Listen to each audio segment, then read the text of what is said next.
এবার প্রথম ভোট দেওয়ার সুযোগ পাচ্ছেন কারাবন্দীরা, যেটি বলছিলাম। কারা মহাপরিদর্শক জানিয়েছেন ইতোমধ্যে সব প্রস্তুতি নেওয়া শেষ হয়েছে। পোস্টাল ব্যালটের মাধ্যমে চলবে এই ভোটের কার্যক্রম। ৮২,০০০ কারাবন্দীর মধ্যে যদিও নিবন্ধন করেছেন মাত্র ৬,০০০। কারাগারের মধ্যেও ভোট দেওয়ার সুযোগ পাওয়ায় বেশ খুশি এই বন্দীরা। বিস্তারিত নাজমুল হাসানের রিপোর্টে।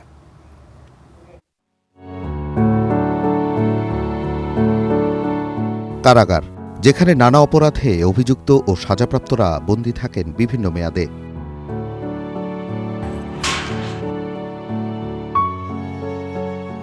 এদের প্রত্যেকের আছে ভিন্ন ভিন্ন গল্প, কোনোটা তিক্ত, কোনোটার গন্তব্য আবার অনিশ্চিত ভবিষ্যৎ। এই বন্দিশালার ভেতরে জমে আছে অপেক্ষার যন্ত্রণা, সাথে স্বাভাবিক জীবনে ফেরার তীব্র আকাঙ্ক্ষা। কিন্তু এবার এই সীমাবদ্ধ জগতে পৌঁছেছে নাগরিকদের ভোটের অধিকার, যে কারণে উচ্ছ্বসিত জেলখানার বন্দীরা। ভোটার হিসেবে নির্বাচনে অংশগ্রহণ করে যে আমি সুযোগ পেয়েছি, সেটার জন্য আমি সত্যি আনন্দিত এবং গর্বিত। কারাগারে এই সুবিধাটা দেওয়ার পরে আমরা আসলে অনেক ভালো লাগতেছে। আর তাই কারাগারের বন্দি জীবনেও এখন তাদের নাগরিক পরিচয় স্বস্তি। জেলখানায় প্রথমবার ভোট দেওয়ার সুযোগে অনুধাবন করছেন তারাও এ রাষ্ট্রেরই গুরুত্বপূর্ণ নাগরিক।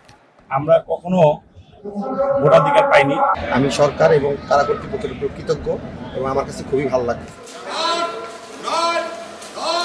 কারাগারে বা আইনি হেফাজতে আটক ভোটাররা এবার ইন কান্ট্রি পোস্টাল ভোটিংয়ের মাধ্যমে তাদের ভোটাধিকার প্রয়োগ করবেন, যার নিবন্ধন এরই মধ্যে সম্পন্ন করেছেন কারাবন্দীরা। নির্বাচন কমিশনের তত্ত্বাবধানে কারাগারে পাঠানো হবে পোস্টাল ব্যালট, যেখানে নিজ নিজ সংসদীয় আসনের নাম প্রতীকসহ প্রার্থীদের চূড়ান্ত তালিকার ব্যালট পাবেন ভোটাররা। কারাগারে ভোট হলেও থাকবে গোপন কক্ষ।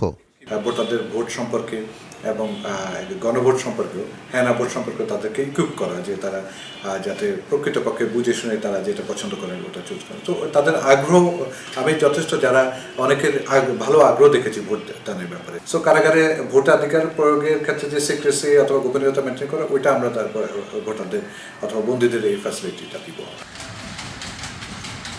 দেশে বর্তমানে প্রায় ৮২,০০০ কারাবন্দী থাকলেও নিবন্ধন করেছেন মাত্র ৬,০০০-এর মতো। বন্দী অনুযায়ী সংখ্যাটা তুলনামূলক কম হলেও নানা সীমাবদ্ধতার কথা জানান কারা মহাপরিদর্শক।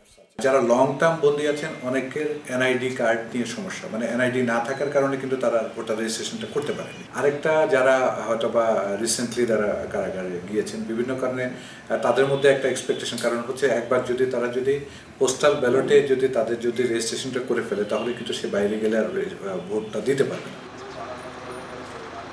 সব মিলিয়ে দেশের ৭১ কারাগারে হবে ভোট গ্রহণ, যার ব্যবস্থাপনা পুরোপুরি সুষ্ঠু ও গ্রহণযোগ্য হবে বলে আশাবাদী কারা কর্তৃপক্ষ।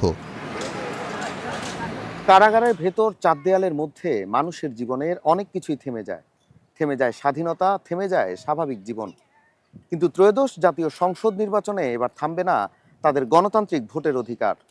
ভুল, অপরাধ বা অভিযোগের ঊর্ধ্বে উঠে রাষ্ট্র এবার তাদের দিচ্ছে মত প্রকাশের সুযোগ, যা বাংলাদেশের গণতান্ত্রিক উত্তরণের পথে এক নতুন অধ্যায়। Nazmul Hasan, star news, Dhaka.